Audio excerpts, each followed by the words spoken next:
Scott Carpenter, and welcome to the Sasquatch Awareness Project.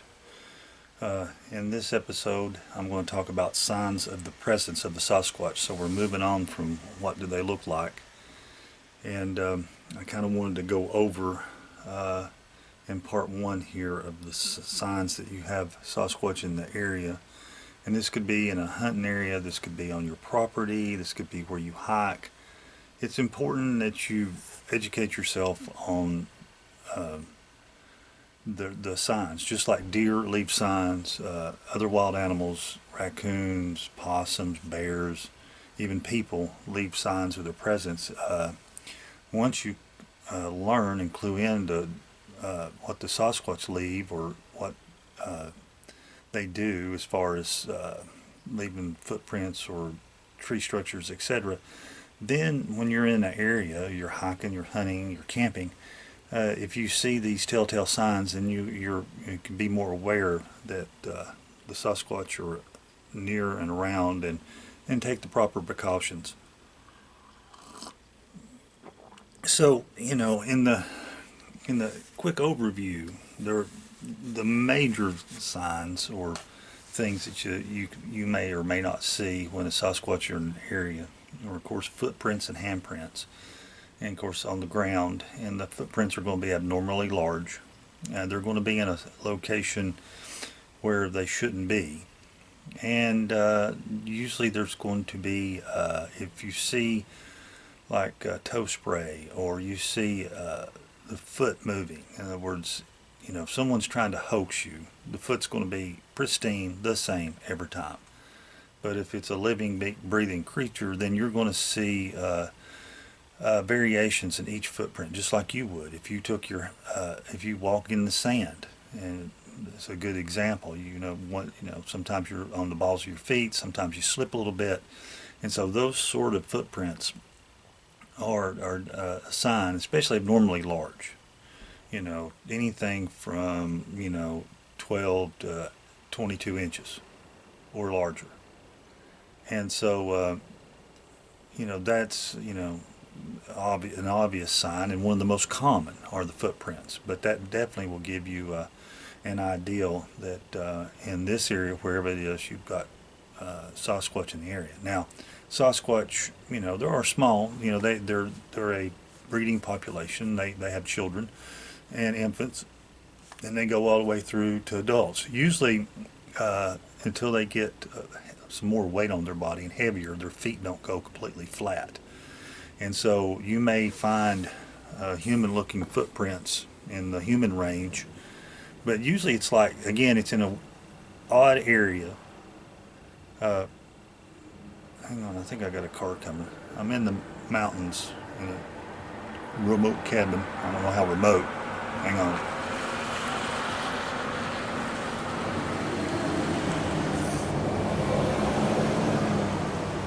Slow down and wave at the Kentuckians. But yeah, if you haven't figured that out, I'm right outside the Smoky Mountains in a cabin. So, taking a final vacation here in December before, Christmas and New Year's and all the work push. But yeah, you can see smaller footprints, and like I said, they're usually they're like you're hiking on a trail, and it's 30 degrees, and it's been rainy and muddy, and you find a bare, a footprint, or a series of footprints that's of a bare foot. That's unusual, and human beings, unless they're some sort of feral throwback, don't walk around barefooted. But as they get larger and older, then their foot will flatten out, and they'll have a big square wide heel, and the footprint it loses its the curve, the arch curve, that goes away, and they go into a flat foot because they never wear shoes. A human being will do the same thing if you never put shoes on. Your feet will eventually flatten out, and you'll get a very thick, heavy pad on the bottom of your feet. So I did this when I was kids. We could run to, we took our shoes off as soon as we got out of school for the summer, and I didn't put them on, shoes on except to go to the store or church. And so we would build up very heavy calluses. We could stand on the pavement when it was hot, and our parents would be, tenderfooting it around. My mom's actually picked glass of our feet before. We liked to mess around in ponds and stuff that had broken glass in it, and our calluses were so thick that little shards of glass wouldn't even penetrate. I can remember laying on the floor and putting my feet up in my mom's lap, and she would take tweezers and pick the glass out and throw it in the ashtray and cling, make a little noise. So, it can even have, the same thing with the Sasquatch, except, instead of a few months of calluses, they've got, a lifetime. And and it also, once you get your foot that calloused, you talk about movement, feel, you talk about how quiet they are. Well, they're literally barefoot, in the forest, so they can definitely feel what's under them, and they can feel the terrain, and so it aids in them moving extremely quiet. Another thing, let me go over some of the main points, and then I'll circle back around. You got footprints.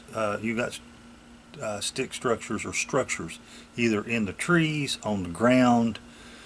It could be either way, and the structures could be sometimes they're rock stacks, sometimes they're tree formations. Bending a tree, making an X, making a glyph. In other words, putting sticks on the ground in a certain pattern. Sometimes leaving a single footprint as a sign, to other Sasquatch, this is which way I went. Shelters, finding makeshift shelters, and those are a little bit more iffy, but sometimes in certain areas they do like a makeshift shelter or maybe a hunting blind, and you can cue in on those. Signs of their presence, of course, are gifts, strange gifts, like make no sense gifts, like like a blue jay feather laid right in front of the door, center. Okay, one time, okay, coincidence. Well, if it happens, 3 days in a row, 4 days in a row, then you got something going on. Or rocks lined up in a row, 3 and 1 or 2 and 2, or in a circle. Those sort of things. There's a myriad. Basically, you're looking for odd things that are coincidences, but your gut's telling you there's something going on here. And so one time is not a gift, but if usually they're persistent, usually they're going to do something that only and you'll recognize. So we'll get deeper into that. Vocalizations, of course, nowadays with the TV shows and everything, vocalizations could be suspect, but if you're in a remote area or if it's odd time of night, vocalizations, anything from yells to whoops, sounds that sound like someone blowing a horn, a train horn, out of place. I've heard like a trumpet blowing in the middle of, in the Smoky Mountains, in the middle of literally nowhere. Here in this area where I'm camping, I've heard train whistle noises, or what sounded like train whistles, and I've looked, there are no trains. The closest train is Dollywood in Sevierville, so I don't think I'm 40, 50 miles away or more from that in this area. So odd, out of place noises.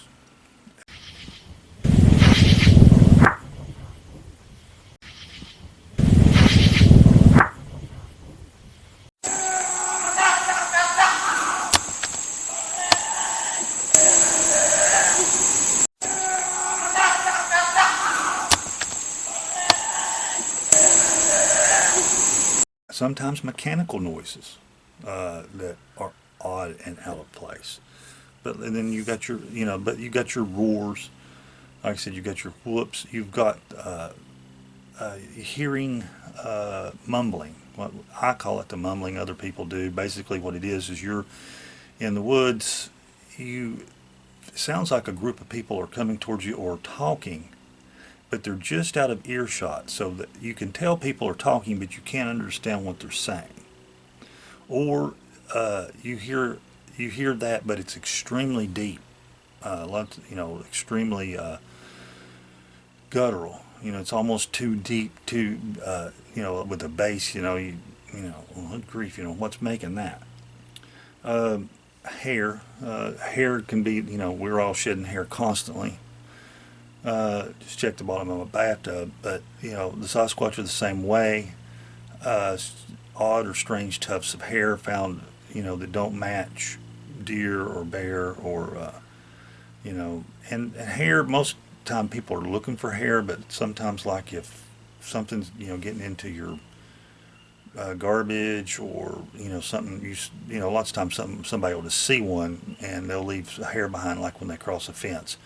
But hair can be strange tufts of hair.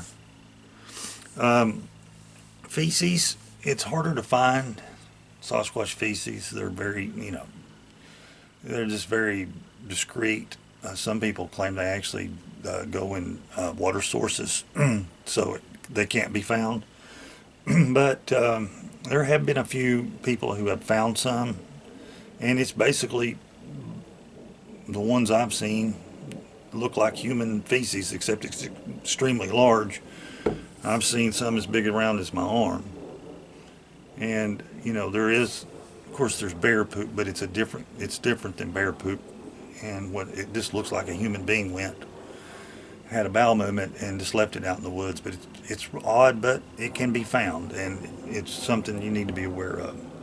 A strong stench, again, the ones I've smell like a wet dog sprayed with a skunk that rolled in something dead.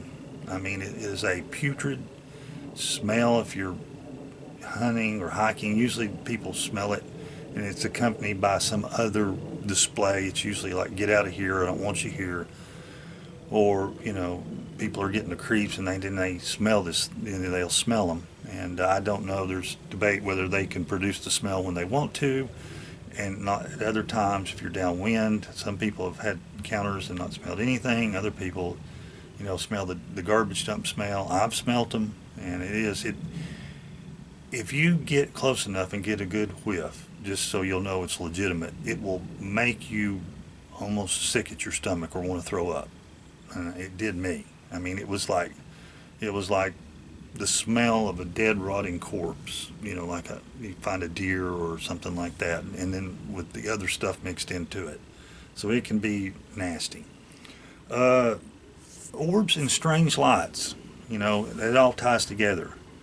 But one of the things that sometimes either happens after or before a Sasquatch sighting or Sasquatch activity is people see lights in the woods.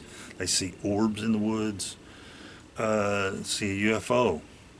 And so be aware that all these different things are related. So if you see orbs, if you see UFO, and when I mean orb, like a group that I spoke to a couple years ago, were down in Cherokee National Forest, and they two different sets of they went on their outing at night, and multiple witnesses, in the remote wilderness, saw a red orb they described somewhere around the size of a softball, and they all watched it as it maneuvered intelligently around and up around trees, and just went, all, through the woods. And one of them got a little bit of video of it, and of course, in the woods at night, it's just a red glowing light. It's like someone has a flashlight, with a red filter on it. The problem is this flashlight goes 30 feet up in the tree and then comes down low to the ground, that sort of thing. It's obviously not someone walking with a red flashlight. And two different groups at two different locations. So that's what I'm, when I say orbs, sometimes that's what there's all kinds of different orbs, but those sort of lights, and of course your UFO or your strange lights. Property destruction. When I say that, I'm talking about things that happen to your property that would obviously is not a bear and would require thumbs. Like lots of times it's not even property destruction. It's just like you have a chicken coop and you have a latch, and it's it takes an opposable thumb, or you have a lock on it. Lots of times, like the lock and the clasp will be just ripped off and thrown. The door will be open, the chickens will be gone. That sort of thing. Tree fell in the woods. It happens. It's weird. Anyway, maybe that may have been somebody dropping some lumber. I don't know.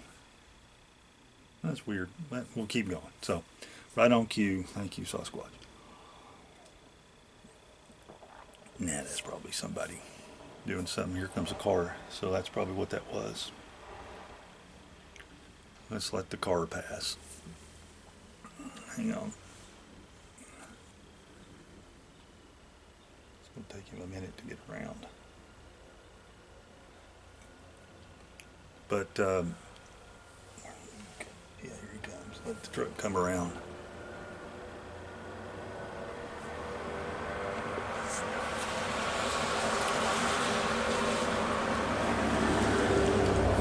Got a wave.